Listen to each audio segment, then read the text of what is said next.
Estimados estudiantes, en la siguiente sesión explicativa nos vamos a centrar en el último parámetro clave en esta primera fase del ciclo contable que corresponde al balance de comprobación. El balance de comprobación, de manera muy sencilla explicada, es un parámetro que nos va a permitir a nosotros identificar si el proceso de mayorización se realizó de manera adecuada. Esto es clave en este punto. ¿Por qué? Porque una vez que nosotros podamos identificar que el proceso se realizó de manera adecuada, vamos a poder llevar todos estos datos realmente a la formalización de la información en base a los estados financieros. Considerando esta particularidad, nos vamos a ir a la conceptualización de la misma.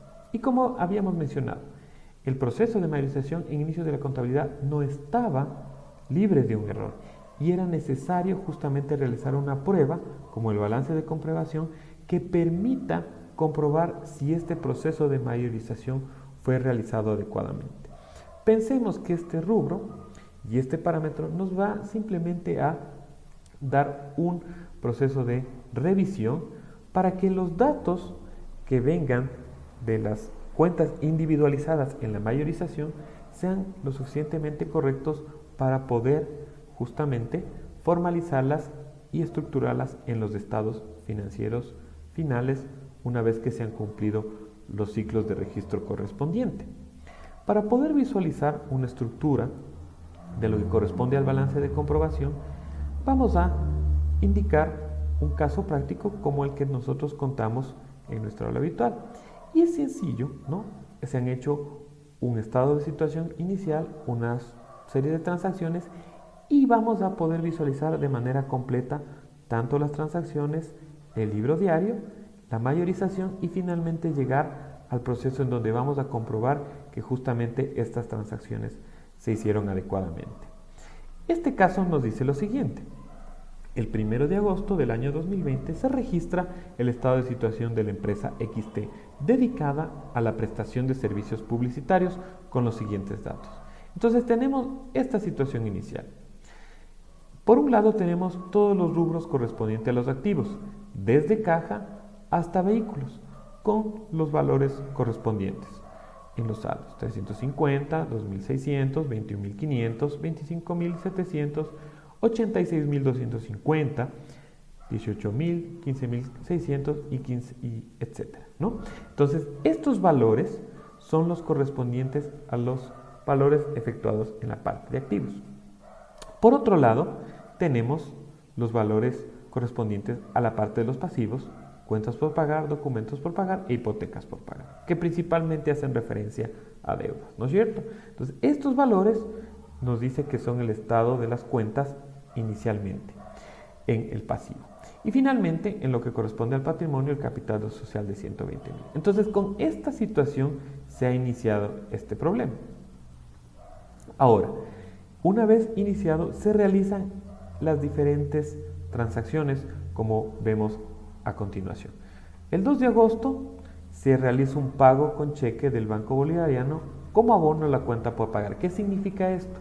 Que si teníamos una determinada deuda con algún proveedor en cuentas por pagar, nosotros ya ejecutamos con un cheque del banco, una salida del banco, para ir disminuyendo precisamente el saldo acreedor que tenemos en la cuenta por pagar. Al mismo tiempo, ¿no es cierto?, también realizamos un cobro, es decir, un cliente que teníamos en cuentas por cobrar ya nos paga un rubro de $1.500 que lo ingresamos ahora a caja. Es decir, entra a caja, ¿sí?, y se disminuye el saldo que teníamos en el haber en correspondiente a cuentas por cobrar. De la misma manera tenemos otra transacción. El 3 de agosto dice el dinero que se ingresó en caja, en este caso la caja chica, la caja pequeña, lo depositamos precisamente en el banco, ¿sí? Entonces, el dinero que ha ingresado, un dinero que ha ingresado en caja, lo trasladamos a nuestra cuenta de banco. Si vemos, estamos viendo movimientos en caja, en bancos, en cuentas por cobrar, en cuentas por pagar, etc. Y finalmente, tenemos que el 4 de agosto se compra un mueble, ¿sí?, que lo hemos pagado con una transacción a través del banco, ¿sí? ingresa un mueble, un valor por el mueble, en este caso de oficina, y a su vez realizamos la transacción y la compensamos con el banco. Una vez obtenido esto, vamos a tener un libro diario como el que vamos a ver a continuación. Por un lado, las cuentas registradas, como ustedes pudieron ver ahora con su numerito, ordenadamente como lo tenemos en el plan de cuentas, ¿sí? Y a su vez, ordenadas tanto con los saldos deudores como los saldos acreedores. Esta es la parte inicial en el libro diario, ¿verdad? Con esto iniciamos. Demos cuenta que cada cuenta tiene una nomenclatura, un orden y sobre todo una visualización hacia qué sección pertenece. Y de ahí se registran las transacciones. Por ejemplo, decíamos que al nosotros ejecutar un pago, sale de nuestra cuenta $600 del banco e ingresa $600 para ir saldando esta deuda que teníamos con cuentas por pagar. De la misma manera, vemos que aquí justamente tenemos la descripción del movimiento transaccional correspondiente al cobro de nuestros clientes. Es decir, nosotros hemos recibido un dinero en efectivo en caja y se ha disminuido justamente el saldo, en este caso acreedor, de la cuenta por cobrar en 1.500, ¿verdad? Entonces, ¿qué es lo que hacemos? Está entrando dinero y obviamente se va reduciendo ese saldo deudor que teníamos en la cuenta por cobrar. Al mismo tiempo, vemos el otro registro de la transacción que nos decía que nosotros movimos precisamente parte de nuestro dinero de caja al banco. Entonces, ¿a dónde entra? ¿A qué parte de la cuenta entra en el banco? Justamente al debe. Decíamos siempre ingresa al debe todo lo que ingresa a la cuenta. En este caso ha entrado $1.500. ¿Y de dónde salió? De la cuenta de caja en el haber. Es decir, nosotros teníamos en nuestra cuenta el dinero efectivo, migramos de esa parte, de la parte del haber, y la trasladamos al banco. Y finalmente lo que decíamos, ¿no es cierto? Muebles y enseres. Compramos el mueble y lo ejecutamos a través de un pago, de un débito o una transacción bancaria. ¿Qué es lo que ingresa a la cuenta 1000? ¿Por qué? Porque ingresa como una nueva adquisición, ¿sí? Ingresa ese valor que se va a registrar como $1.000 de muebles.